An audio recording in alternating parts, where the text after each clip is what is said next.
नमस्कार दोस्तों, आप देख रहे हैं जीटी हिंदी। मेरा नाम है आशीष और इस वीडियो में मैं बात करने जा रहा हूं ऐसे कुछ एंड्रॉयड टिप्स के बारे में जिन्हें लोगों को देखा होगा, यूज करते हुए आप लोगों ने सुना होगा कि उन्हें लगता है कि इन सारे टिप्स से उनका फोन फास्ट हो जाता है, मगर होता उल्टा है।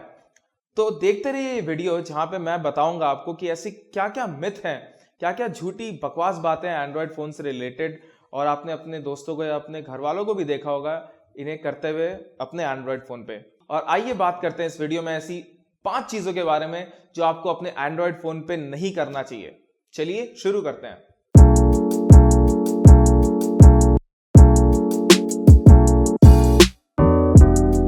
तो दोस्तों, मेट्रो में, बस में, यहाँ तक कि लिफ्ट्स में मैंने रैंडमली लोगों को देखा है कि वो अपने फ़ोन का टास्क मैनेजर खोलते हैं और पुराने ऐप्स को किल करना चालू कर देते हैं। यहाँ तक कि मैंने अपने पिताजी को भी देखा था कि उन्होंने भी एक बार मेरे बगल में बैठे बैठे अपने पुराने ऐप्स को किल किया, और मैंने पूछा कि आप इन ऐप्स को क्यों किल कर रहे हो, तो उन्होंने बताया कि इससे उनका फ़ोन फास्ट हो जाएगा। अब ये चीज़ उन्होंने किसी ना किसी से सुनी होगी, बिकॉज अगर एंड्रॉयड के बारे में बात करें तो आपको वो 2 GB, 3 GB, 4 GB या 6 GB रैम जो आपको फ़ोन में मिलता है वो यूज़ करने के लिए मिलता है दोस्तों, वो शोपीस के लिए नहीं होता है। तो अगर आपके फ़ोन में कुछ बैकग्राउंड प्रोसेसेस रन हो रही हैं, वो आपके रैम को कंज्यूम कर रही हैं, तो वो रैम को एक्चुअली यूज़फुल बना रही हैं। अगर आपके फ़ोन में 4 GB रैम है और उसमें से अगर 2.5 GB आप अगर ऐसे ही रख देंगे ये सोचते हुए कि वो आपके फ़ोन को फास्ट बनाएगा, तो ये उस रैम का वेस्ट होगा। आपका फ़ोन फास्ट होता है अपने CPU से, अपने GPU से। रैम सिर्फ और सिर्फ मल्टीटास्किंग में काम आता है, और अगर आप ऐसे ऐप्स को किल करते रहे ये सोचते हुए कि आपका फ़ोन स्पीड अप होगा, एक्चुअली होता उल्टा है। बिकॉज ये सारे जो ऐप्स होते हैं, समझ लीजिए आपने अपने फेसबुक ऐप को किल किया, तो दोस्तों थोड़ी ही देर बाद एंड्रॉयड उस ऐप को वापस से इनिशिएट कर देगा, वो वापस से उसको रैम में ले करके आ जाएगा।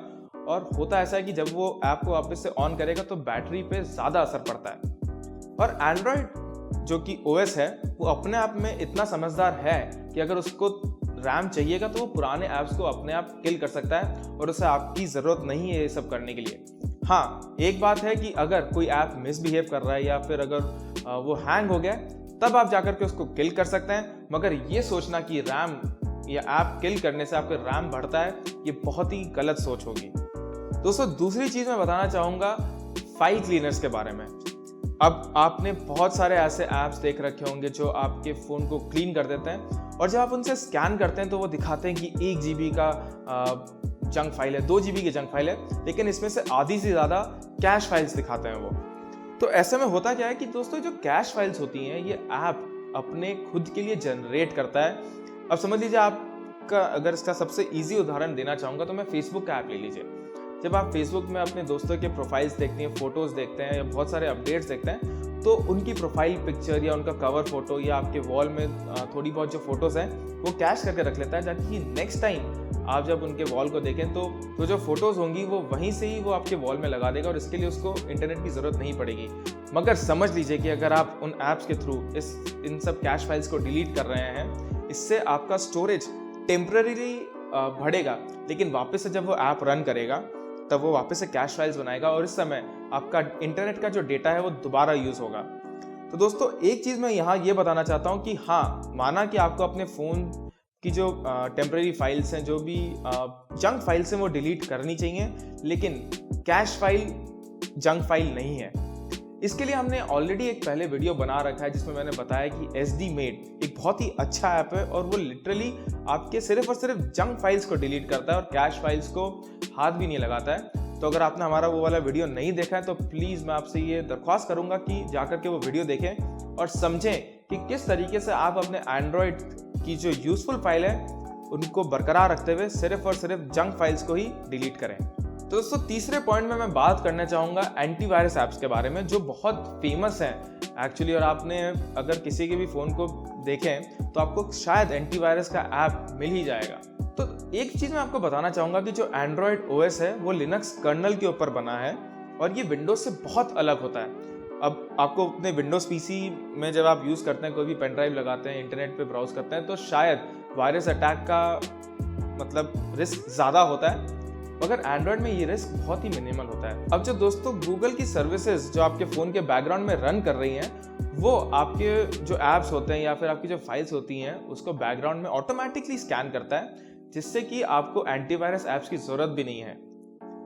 आजकल जो एंटीवायरस ऐप्स होते हैं उनमें बहुत सारे थर्ड पार्टी फीचर्स आते हैं, जैसे कि एंटी थेफ्ट हो गया, आपका डेटा प्रोटेक्शन हो गया, क्लाउड अपलोड हो गया, या फिर रिमोट वाइप या फिर रिमोट लोकेशन ट्रेसिंग। ऐसे बहुत सारी अलग अलग चीज़ें आपको एंटीवायरस में मिल जाएंगी और एक्चुअली उसको एंटीवायरस नहीं, सिक्योरिटी सूट बोलना चाहिए। तो हाँ, अगर आपको ये थर्ड पार्टी फीचर्स चाहिए जो एंटीवायरस को हटा करके आपके फ़ोन को ओवरऑल सिक्योर बनाती हैं, तब आप जाकर के एंटीवायरस ऐप इंस्टॉल कर सकते हैं। मगर यहाँ भी मैं हिदायत दूंगा कि कृपया करके एक से ज़्यादा सिक्योरिटी ऐप या फिर एंटीवायरस ऐप अपने फ़ोन में मत इंस्टॉल करिए, बिकॉज इससे आपका रैम का जो कंजम्पशन होता है वो बहुत बढ़ जाता है और आपकी फ़ोन की बैटरी लाइफ के लिए भी अच्छा नहीं होगा। दोस्तों, चौथे पॉइंट में मैं फेक ऐप्स के बारे में बात करना चाहूँगा।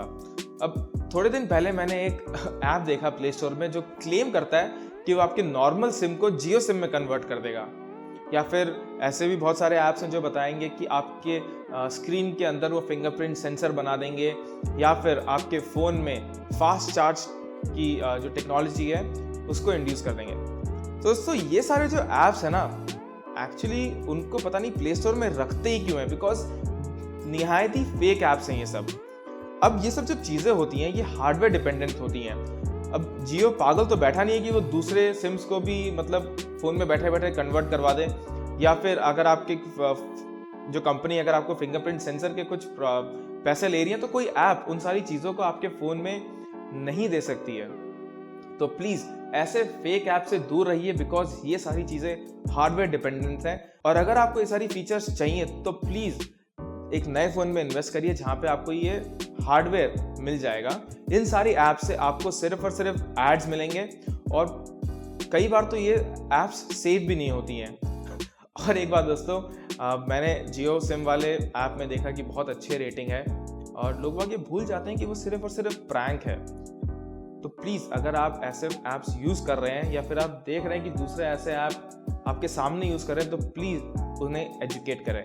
तो दोस्तों, फेक ऐप से आ जाते हैं हम नंबर 5 में, फेक मैसेजेस की तरफ। और ऐसे बहुत सारे मैसेजेस होते हैं जो हमें व्हाट्सएप में मिलते हैं, जिससे कि क्लिक करने से और उन्हें 10 ग्रुप में शेयर करने से आपको अपने पेटीएम में 1000 रुपये का कैशबैक मिलेगा, आपको अपने जियो में 4 GB डेटा डेली फ्री मिलेगा, या अपने BSNL में 10 GB मंथली डेटा फ्री मिलेगा।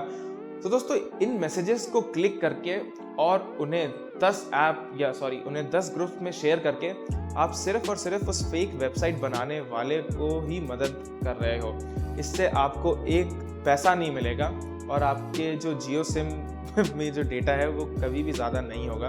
तो प्लीज़ ऐसे अगर आपको ऐप्स फॉरवर्ड कर रहा है कोई, तो उन्हें भी एजुकेट करें कि ये सारी वेबसाइट फेक हैं, ये ऐसे काम नहीं करती है। और कौन आपको एक मैसेज फॉरवर्ड करने के 1000 रुपये देगा, मान के चलिए ये बात, क्योंकि अगर ऐसा हो तो मैं बैठे बैठे लखपति बन जाऊं। तो दोस्तों, ये थे वो 5 चीज़ें जो आपको अपने फ़ोन पे नहीं करनी चाहिए। और अगर आप देख रहे हैं कि दूसरा आपके सामने ये सारी चीज़ें प्रैक्टिस कर रहे हैं, तो प्लीज़ उन्हें भी एजुकेट करें। एजुकेट करने के लिए आप इस वीडियो को भी अपने दोस्तों के साथ शेयर कर सकते हैं। अगर आपको ये पसंद आया तो प्लीज़ हमें एक थम्स अप दीजिए। और आज के लिए इतना ही। अपने अगले वीडियो में आपसे मिलने की आशा रखते हुए नमस्कार।